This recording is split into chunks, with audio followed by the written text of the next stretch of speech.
আসসালামু আলাইকুম, আশা করি সবাই ভালো আছেন। সকালবেলা ৮টার দিকে ঘুমিয়ে ঘুম দিয়ে আইলাম মুখ ধোয়ার জন্য, আর বিলিটা দেখি লগে লগে কানতে আছে, তো বিলিটারে কিছু খাবার দাবার দিয়ে দিলাম। মুখ টুক ধোয়ার কাজ শেষ করে বিছনা খাতা গুছগাছ করলাম, এরপর বাইর করলাম ফ্রিজের ভিতরে দিয়ে 2 পিস ডিম।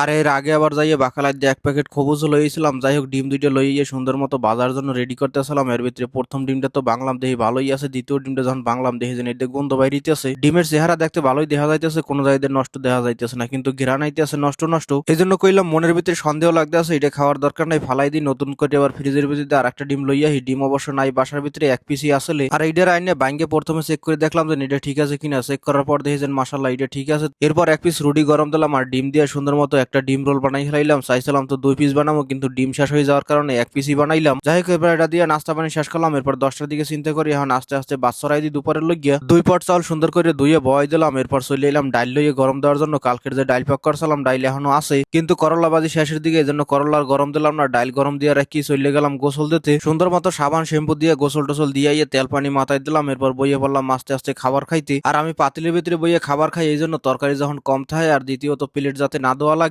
যাই হোক, খাবার দাবার খাই একটু রেস্ট করলাম, আর 2টার দিকে আস্তে আস্তে রেডি হইলাম, ডিউটিতে যাইতে হইবে। আচ্ছা, আর কয়েকজন মনে করতেছে সাদা শার্ট আর কালা প্যান্ট পরে যায়, এই জন্য আমার মনকে প্রমোশন হয়েছে। আসলে প্রমোশন কোনো কিছুই হয় না, খালি আমার ডিউটির ড্রেসটা চেঞ্জ হয়েছে। বাকি কাজ কাম আগের মতোই সেম সেমই, খালি চা গাওয়া বানাই না কাম।